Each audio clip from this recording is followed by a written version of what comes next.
Semana passada, na nossa série de mensagens, nós vimos que a graça do Senhor é melhor do que a própria vida. O salmista falou isso, não é?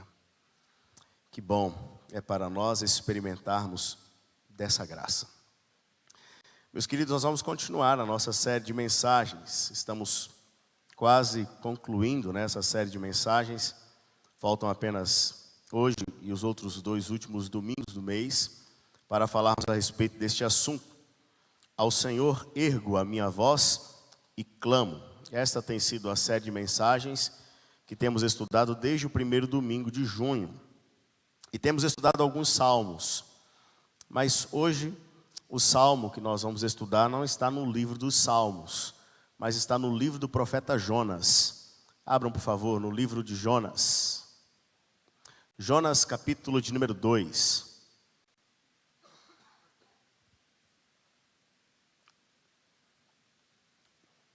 Jonas, capítulo de número 2.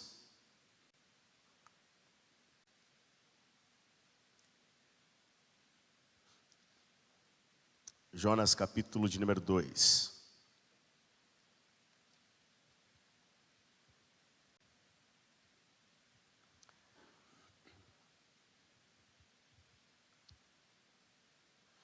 Os eventos narrados no livro de Jonas, eles ocorreram por volta do ano 750 antes de Cristo. Esses eventos foram registrados porque o Senhor, Ele queria ensinar ao povo, aos israelitas, que Ele é um Deus de misericórdia. E Ele se compadece de quem Ele quer e aplica a sua misericórdia a quem Ele desejar. E no livro, nós somos ensinados a respeito disso. Deus, Ele tem um propósito de aplicar a sua misericórdia sobre a vida dos ninivitas, a cidade de Nínive. Jonas é aquele que representa os israelitas, ou é aquele que não entende bem esse propósito de Deus. Ele quer resistir a esse plano de Deus de demonstrar misericórdia. O livro, então, narra esta relação do profeta com Deus, e Deus usando de misericórdia para com a vida do profeta, e assim, nessa demonstração de misericórdia aplicada sobre o profeta, Ele ensina também o modo como Ele aplicará a sua misericórdia à vida de quem Ele bem entender. O capítulo 2 é um capítulo que nos fala de maneira mais precisa desse momento, onde Deus age com misericórdia na vida de Jonas. Capítulo 2, ele teria tudo para ser um capítulo de morte, mas é um capítulo de vida. Teria tudo para ser descrito como um capítulo de uma narrativa fatídica ou de desgraça, mas acaba que é um capítulo da graça. Um capítulo da graça. Se você observar no capítulo de número 1, Jonas, ele está fugindo do chamado de Deus para a vida dele. Deus quer que ele vá pregar a Nínive, mas ele não quer ir pregar, e ele tenta fugir. E aí então, na narrativa do capítulo de número 1, a embarcação que ele pega começa a ser varrida pela força das águas e do vento. Jonas é lançado ao mar. E o verso 17 do capítulo 1, ele diz que deparou o Senhor um grande peixe para que tragasse a Jonas. E esteve Jonas 3 dias e 3 noites no ventre do peixe. Agora no capítulo de número 2, a oração que nós vamos ler é a oração que Jonas faz enquanto estava no ventre do peixe. Então, por favor, acompanhe o texto sagrado, capítulo de número 2. Então Jonas, do ventre do peixe, orou ao Senhor, seu Deus, e disse: na minha angústia clamei ao Senhor, e Ele me respondeu. Do ventre do abismo gritei, e tu me ouviste a voz. Pois me lançaste no profundo, no coração dos mares, e a corrente das águas me cercou. Todas as tuas ondas e as tuas vagas passaram por sobre mim. Então eu disse: lançado estou de diante dos teus olhos. Tornarei porventura a ver o teu santo templo? As águas me cercaram até a alma, o abismo me rodeou, e as algas se enrolaram na minha cabeça. Desci até os fundamentos dos montes, desci até a terra, cujos ferrolhos se correram sobre mim para sempre.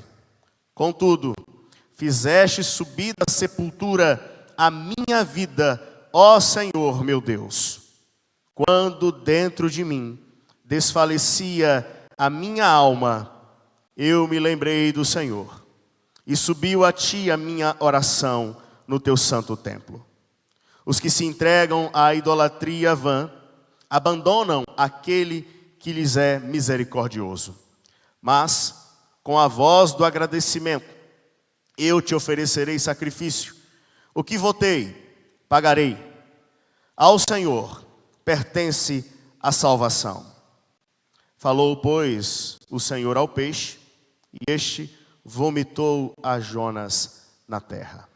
Vamos orar, queridos, mais uma vez? Coloque a sua vida diante do Senhor.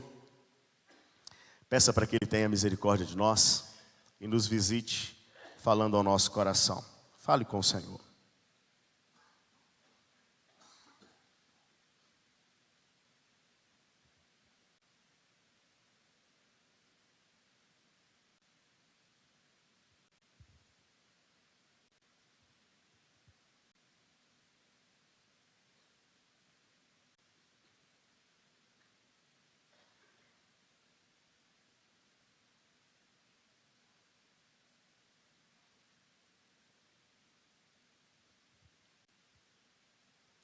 Senhor amado, tenha misericórdia da nossa vida, em nome de Jesus.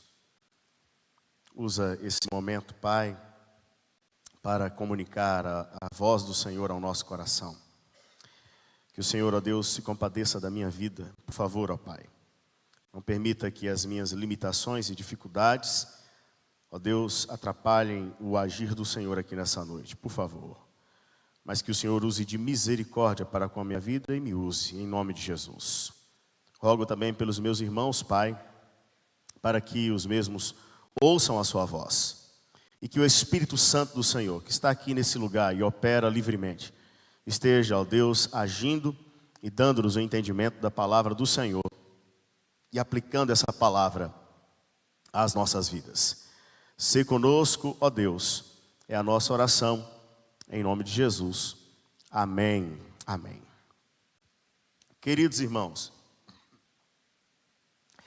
nós temos plena certeza de que o Senhor, Ele, ao longo da história da vida dos seus servos, Ele opera com graça sobre os mesmos, não somente a fim de salvá-los, mas também a fim de prepará-los, moldá-los, aperfeiçoá-los e promovê-los no que diz respeito ao seu caráter. Deus mesmo atua na vida dos seus filhos para conduzi-los à semelhança dele mesmo. O Senhor está comprometido com esse projeto, o Senhor está comprometido com esse propósito. Nós podemos dizer que esta verdade é encontrada na vida de grandes servos do Senhor, na Escritura Sagrada. Por exemplo, nós temos estudado aqui alguns salmos de Davi. E nós entendemos que o Senhor da vida de Davi é o mesmo Deus que visita a vida de Davi a fim de moldá-lo, de aperfeiçoá-lo e de promovê-lo. Davi não se tornou um homem segundo o coração de Deus por mérito próprio ou por seus próprios esforços, mas porque Deus agiu na sua vida para que ele fosse conduzido à semelhança do Senhor, ou se tornasse como o próprio Deus gostaria que ele fosse. Assim, aquelas adversidades enfrentadas por Davi com seu filho Absalão, ou com Saul, ou outras adversidades, fizeram parte da didática de Deus para promover a vida de Davi. Nós podemos ainda voltar os nossos olhos, por exemplo, para Jó, e dizer sem nenhum temor, sem nenhum receio, que o Senhor da vida de Jó trabalhou na condução da história dele, para que Jó se aproximasse cada vez mais de Deus e experimentasse ainda mais da intimidade com o próprio Deus. Vejam, qual foi a conclusão de Jó, depois de todos aqueles episódios vividos e dos diálogos estabelecidos em seu livro? O capítulo 42 do livro de Jó nos mostra a sua conclusão. A conclusão de Jó foi a seguinte: antes eu te conhecia só de ouvir falar, mas agora os meus olhos te veem. E ainda diz: por isso me abomino e me arrependo no pó e na cinza. Um homem que se achegou a Deus, que teve a sua história conduzida pela mão do Senhor, para que se aproximasse de Deus. Jonas é um destes homens também, que está sendo visitado por Deus, trabalhado pelo Senhor, a fim de ser moldado, aperfeiçoado e promovido em seu caráter na presença de Deus. O texto sagrado, no capítulo de número 2, nos diz que a situação vivida por ele era uma situação extremamente difícil. O Jonas faz a sua oração do ventre do peixe, Se você olhar para o verso de número 2, Jonas vai falar a respeito da sua angústia, angústia sentida naquele momento. Os versos de número 4, 5 e 6 remetem à ideia de que o perigo enfrentado era tamanho, que parecia não haver mais saída, parecia não haver mais solução. Quando no verso 7 ele diz: quando dentro de mim desfalecia a minha alma, eu sinceramente creio que ele não está falando tão somente da tribulação do espírito, da sua angústia, mas ele fala de fato da realidade da morte que se aproxima. Afinal de contas, são 3 dias e 3 noites. A sua situação era uma situação extremamente difícil.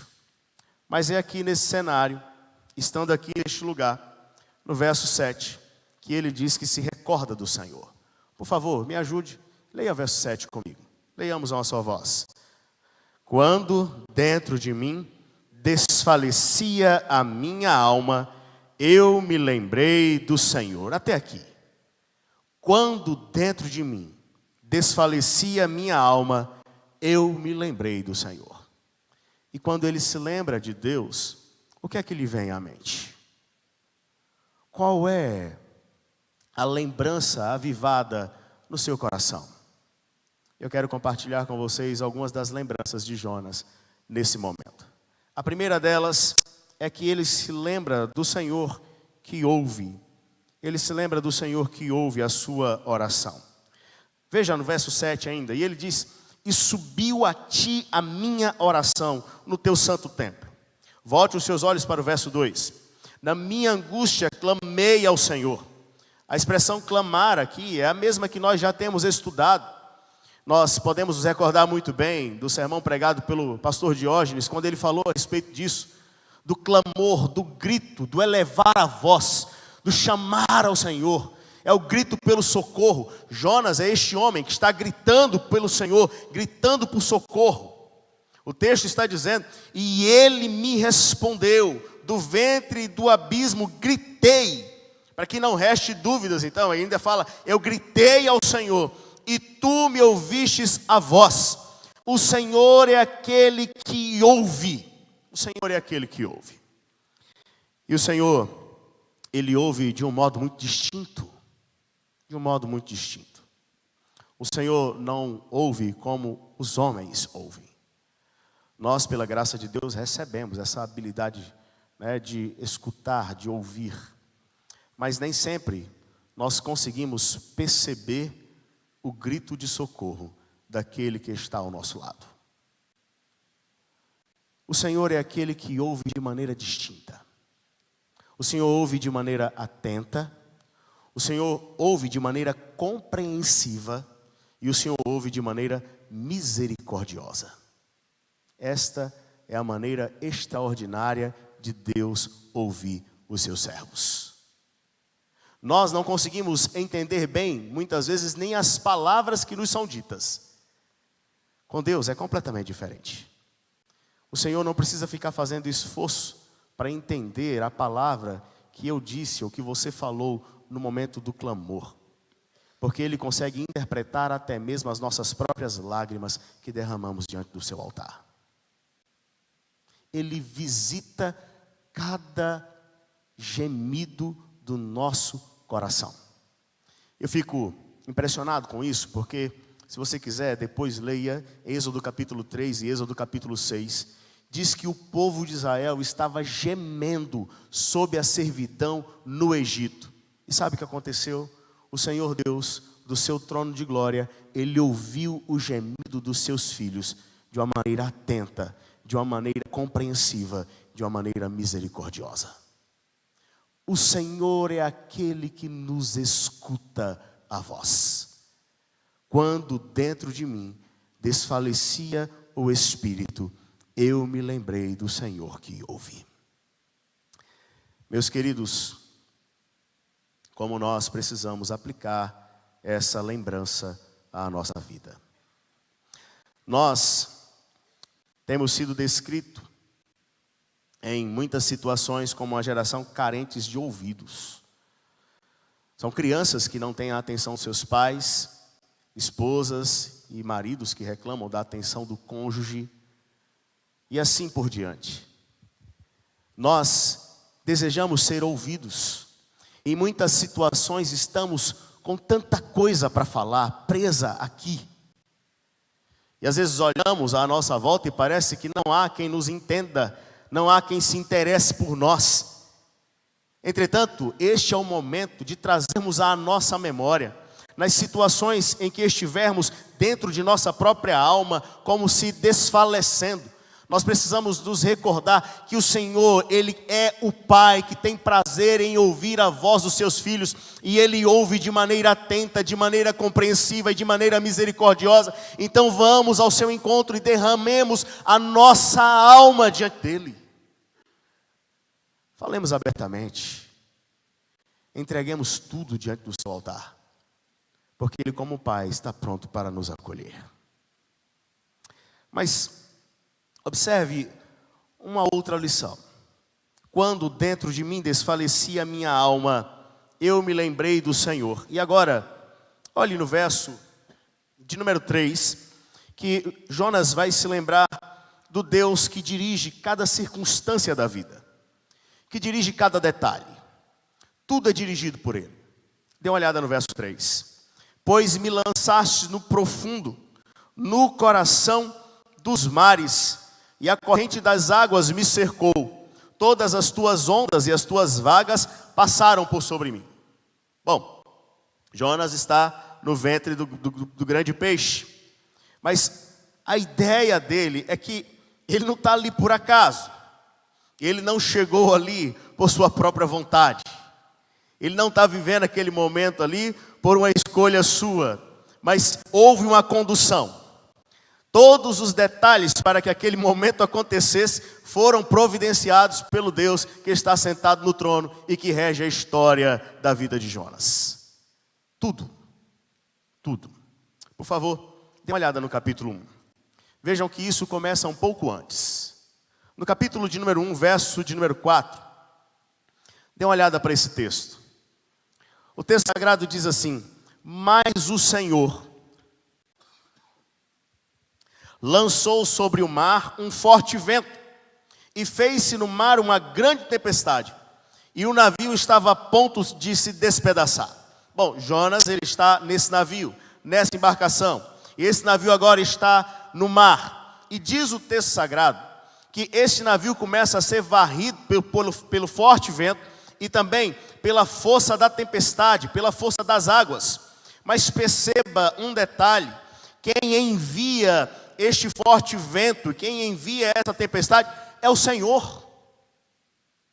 Está escrito no verso 4: mas o Senhor lançou sobre o mar um forte vento. O Senhor fez com que o mar se tornasse em uma grande tempestade. Deus providenciou aquilo.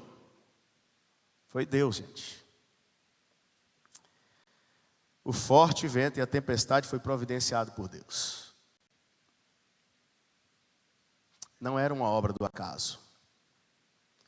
Não era um mero espetáculo da natureza. Era a demonstração do poder de Deus regendo todas as coisas. Deus regendo tudo. E aí agora a decisão é, vamos lançar Jonas no mar. Lança Jonas no mar. E agora então o que é que vai acontecer? Vai morrer afogado? Não. Deus vai providenciar uma condução para ele. E olha a condução que Deus providencia. Verso 17 do capítulo 1. Deparou o Senhor um grande peixe para que tragasse a Jonas. Deus foi quem preparou esse peixe. E a finalidade de Deus ter preparado esse peixe, está escrito aí, foi para tragar Jonas. Quem foi o que ordenou o peixe? Deus. Deus que ordenou. Foi Deus quem ordenou. Isso é forte, queridos. Quando nós lemos a história de Jó, nós corremos uma tentação de ficar imaginando que o diabo, ele que é o poderoso ali, que está fazendo as coisas, mas entenda algo, Satanás não está fazendo nada sem a permissão daquele que está sentado no trono. Deus é o Senhor de cada detalhe, de cada circunstância. Não tem como fugir disso. Deus. Agora no capítulo 2, Jonas está no ventre do peixe. E ele diz, pois me lançastes no profundo, no coração dos mares, aqui estou, não por uma obra do acaso, não por minha própria vontade, mas Deus que conduz toda a história, está regendo esse momento. Deus está regendo esse momento, ainda que é difícil, ainda que duro, mas está sendo regido pela mão de Deus. Senhor, mas por que, ó Deus? Uma das respostas que nós estamos trabalhando e entendendo é porque Deus, por meio desses eventos, Ele está moldando, Ele está aperfeiçoando, Ele está promovendo o caráter de Jonas. Jonas está olhando não para si mesmo no ventre do peixe, mas ele está olhando para Deus.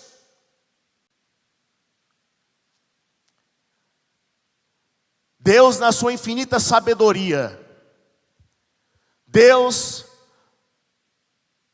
na sua soberania, é Deus para providenciar circunstâncias sobre a minha vida e a sua vida, a fim de nos moldar, a fim de nos aperfeiçoar e promover para a sua própria glória. O chamado para a minha vida e para a sua vida de glorificar ao Senhor, é um chamado que deve ser aplicado a toda circunstância. A toda circunstância. Ainda que esteja sendo difícil, você e eu somos chamados para glorificar ao Senhor e confiar que Ele está conduzindo cada detalhe. Ainda que eu não tenha em minhas mãos a resposta, poderíamos dizer assim, ainda que não tenha chegado às minhas mãos ainda o valor que me é necessário para pagar aquela fatura amanhã, aquele boleto amanhã, mas Deus é Deus, e eu vou continuar confiando nele, porque Ele é o Senhor de cada circunstância da minha vida. É isso. E Jonas então se lembra desse Deus que rege todas as coisas. Mas por favor, eu quero ainda compartilhar uma outra lembrança que vem ao coração desse servo do Senhor. Dê uma olhada. Quando dentro de mim desfalecia minha alma, eu me lembrei do Senhor que se compadece, do Senhor que socorre. Veja o verso 8 e 9. Os que se entregam à idolatria vã, abandonam aquele que lhes é misericordioso. Mas com a voz do agradecimento eu te oferecerei sacrifício. O que votei pagarei. Ao Senhor pertence a salvação. Agora ele olha para Deus e vê o Senhor como o autor da salvação. Aquele que livra, aquele que liberta. E nós sabemos que o texto a salvação, ela se aplica tanto a uma questão militar, quando Deus liberta de situações de guerra, de batalha, mas também se aplica a situações de enfermidade ou casos de iminente morte, mas também em situações espirituais. Jonas está falando, ele é o dono da salvação. Todo o processo de salvação é possível, porque o Senhor pertence à salvação. Nas suas mãos está o poder para salvar. E Ele faz isso manifestando o seu caráter misericordioso. Ele diz, olha, existem alguns que se esquecem de Deus, abandonam o Senhor. O texto diz, os que se entregam à idolatria vã, abandonam aqueles que lhes é misericordioso. Existem aqueles que não olham para o Deus da misericórdia. E consequentemente, não serão alcançados com misericórdia. Não serão. E vejam que interessante, porque o ensinamento do Novo Testamento, ele justifica, ou ele explica isso aqui para nós. Vejam o que Paulo diz. Paulo diz o quê? Que todas as coisas cooperam para o bem de quem? De todo mundo, indistintamente. Coopera para o bem de todo mundo, independentemente do que a pessoa crê, busca ou vive. Não. Todas as coisas cooperam para o bem daqueles que amam a Deus. Daqueles que se voltam para o Senhor. Daqueles que buscam a sua misericórdia.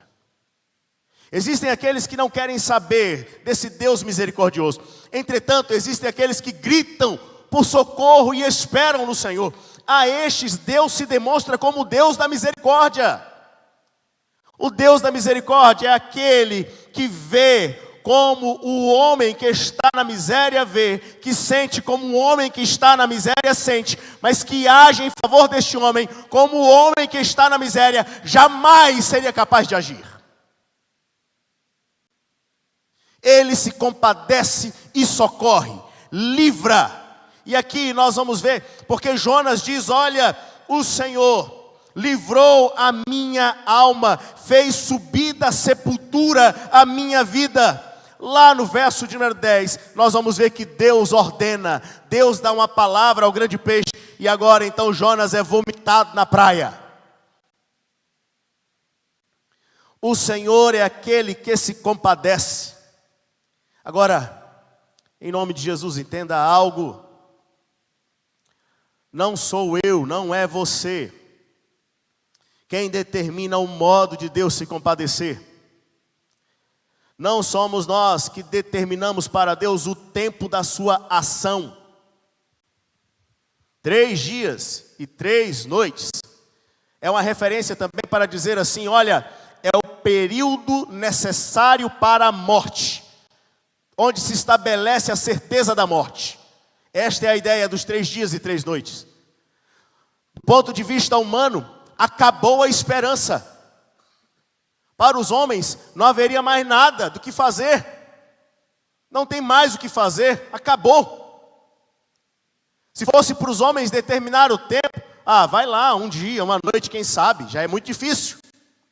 Mas quem determina o tempo não é o homem, é Deus. Ele é soberano para manifestar a sua misericórdia no tempo dele e para a glória dele mesmo.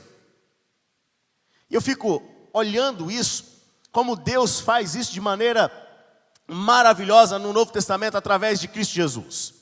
Em Mateus capítulo 14 nós vamos ver, os discípulos são despedidos, eles vão atravessar o mar, e aí se levanta a tempestade. Nós entendemos sinceramente que aquela tempestade se levanta pela providência de Deus para experimentar os seus discípulos, moldá-los, prepará-los e aperfeiçoá-los. Eles estão ali enfrentando a tempestade. Jesus não está no barco. Em Mateus capítulo 14, Jesus não está no barco. O que é que acontece ali em Mateus capítulo 14? O Senhor Jesus vai ao encontro dos seus discípulos andando por sobre as águas na 4ª vigília da noite. A 4ª vigília da noite. O período mais tenebroso. Quando todo mundo achava que não haveria mais solução, eis que aparece o Senhor andando por sobre as águas. E eu fico encantado com isso, porque as águas eram justamente aquilo que estavam representando ou trazendo pavor ao coração dos discípulos. E Cristo aparece andando por sobre elas, dizendo: tudo está sujeito à minha autoridade. O tempo do livramento pertence ao Senhor.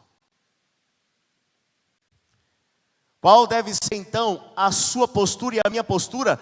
A mesma de Jonas. Olhe para o texto, verso de número 9. A decisão dele então diante disso é com voz do agradecimento, com a voz do agradecimento: eu te oferecerei sacrifício. Vou viver uma vida de gratidão, Senhor. E me chama muito a atenção porque a decisão dele no verso 9 antecede a palavra dada por Deus ao grande peixe no verso 10. É mais ou menos assim, ele está decidindo que vai agradecer antes de receber. Nós falamos agora há pouco no primeiro culto, né? Que hoje existe muito aquela ideia assim de toma posse da bênção aí e dê graça. Jonas está aqui assim, olha, Senhor, estou te rendendo graças, antes mesmo de saber o que é que vai acontecer aí na frente. É interessante isso, né? Porque sabe o que foi que Davi fez? Davi glorificou a Deus antes de ver Golias no chão. Ele atribuiu glória a Deus antes de derrubar o gigante. Render graças. Essa é a decisão de Jonas. Mas continue olhando para o texto. Ele diz: o que votei, pagarei. O que eu votei diante do Senhor, eu vou pagar diante do Senhor. Existem votos querigmáticos, ou seja, vou sair daqui e vou proclamar, vou anunciar, vou dizer o quanto o Senhor é bom. Existem outros votos que são de retribuição ou de entrega ao Senhor. Darei ao Senhor tanto do que Ele me deu, ou parte do que Ele me deu. Existem diferentes tipos de votos. A ideia aqui é que ele vai prestar diante de Deus, de maneira fiel, o cumprimento de tudo aquilo que ele mesmo prometeu que faria. Meu querido, minha querida, olha, nós precisamos avivar mais a nossa memória. Precisamos avivar mais a nossa memória. Porque nós muitas vezes estamos fazendo votos, mas não estamos cumprindo os nossos votos. Precisamos tomar cuidado com isso. Precisamos tomar cuidado com isso. Maridos que fizeram votos para suas esposas, esposas que fizeram votos para seus maridos, membros de igreja que fizeram votos nas suas igrejas, vieram no altar, prometeram: eu prometo diante de Deus. Onde está o cumprimento desses votos? Aquele que contempla o Deus de misericórdia, aquele que contempla o Deus poderoso e que faz voto diante dele, deve ser fiel no cumprimento dos seus votos. Deve ser fiel. Quando dentro de mim desfalecia a minha alma, eu me lembrei do Senhor. Eu me lembrei do Senhor que ouve. Eu me lembrei do Senhor que conduz cada detalhe da minha vida. Eu me lembrei do Senhor que se compadece e livra. Capítulo 2 poderia sim ser um capítulo de morte, mas é um capítulo que fala de vida. Um capítulo que poderia ser um capítulo de uma narrativa de uma desgraça, mas que fala da graça manifestada. 3 dias e 3 noites no ventre do grande peixe. Esse capítulo, ele é tomado pelo Senhor Jesus no Novo Testamento. Em Mateus capítulo de número 12, versos 39 a 41, Cristo dirige a seguinte palavra aos homens dos seus dias: uma geração má e adúltera pede um sinal, mas nenhum sinal lhe será dado senão do profeta Jonas. Porque assim como esteve Jonas 3 dias e 3 noites no ventre do grande peixe, assim o Filho do Homem estará 3 dias e 3 noites no coração da terra. Ninivitas se levantarão no juízo com esta geração e a condenarão, porque se arrependeram com a pregação de Jonas. E eis aqui está quem é maior do que Jonas. Essas são as palavras de Cristo. Palavras que falam sobre a sua morte, mas a sua ressurreição. Fala sobre a realidade da morte, mas que trouxe vida a todos nós. Fala sobre um cenário que manifesta a pura graça de Deus para a história dos homens. Meu querido, minha querida, o Senhor Deus, Ele é poderoso para manifestar misericórdia sobre a vida de quem bem entender. O Senhor Jesus é a prova dessa misericórdia de Deus manifestada aos homens. Cristo é aquele que transforma cenários de morte em cenários de vida. Cristo é aquele que transforma cenários de desgraça em cenários de graça. Hoje nós somos convocados para trazer à nossa memória a pessoa do nosso Deus, revelada em Cristo Jesus. Ele é aquele que nos ouve. Ele é aquele que dirige cada detalhe da nossa vida. Não tem nada que se passa na nossa vida que esteja fora da agenda de Deus. Ele é aquele que se compadece de nós e é poderoso para agir no tempo dele e para a glória dele. Vamos orar? Coloque a sua vida diante de Deus. Eu quero que você fale com o Senhor. Talvez você esteja vivendo nesse momento, né? Desfalecendo o espírito. Cansado já. Lutando tanta tribulação. Eu quero que você fale com Deus agora. Coloque a sua vida diante dele.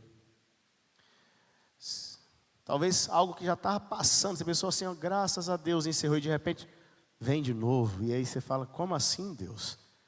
Lembre-se, o Senhor dirige cada detalhe. Ele molda, Ele aperfeiçoa. Ele faz com que os seus filhos cresçam na manifestação do caráter que agrada a Ele mesmo. Converse com o Senhor. Coloque a sua vida diante de Deus em oração.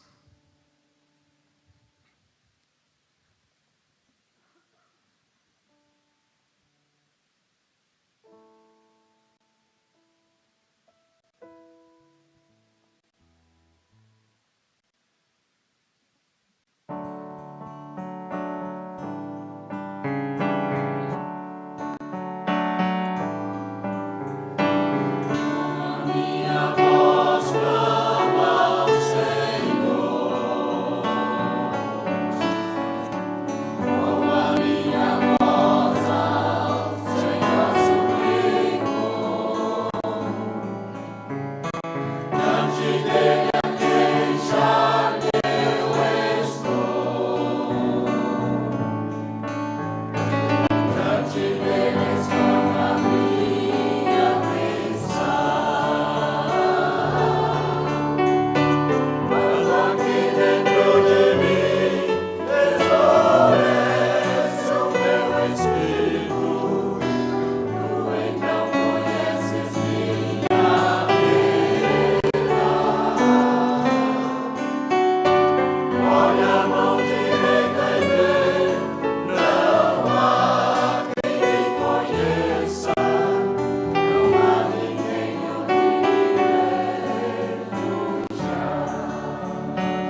orar, queridos.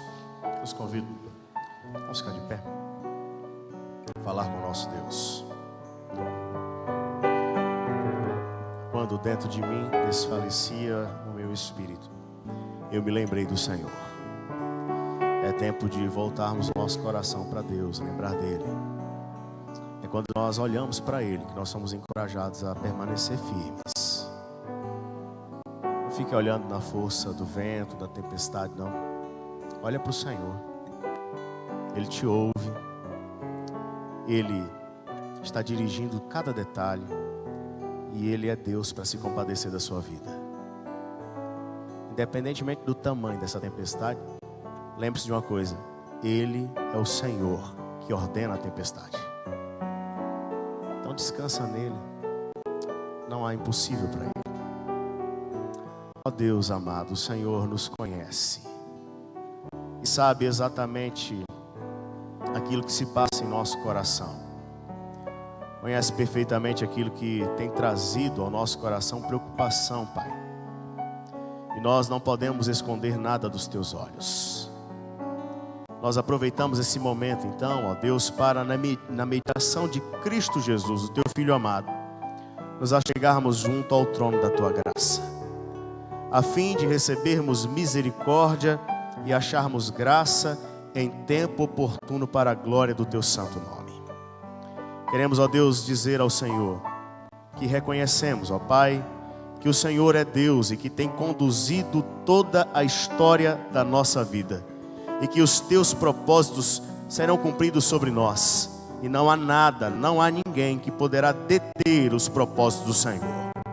Podemos até mesmo, Pai, dizer como o Teu servo Jó: bem sei que tudo podes, ó Deus, e nenhum dos Teus planos pode ser impedido. Mas nós, ó Pai, queremos nesse momento, como filhos amados, suplicar ao Senhor que o Senhor se compadeça de nós, em nome de Jesus. Que o Senhor, ó Pai, sendo da Tua vontade, nos visite. Ó Deus amado, sobre aqueles que carecem de cura, se é do Teu agrado, traga a cura em nome de Jesus.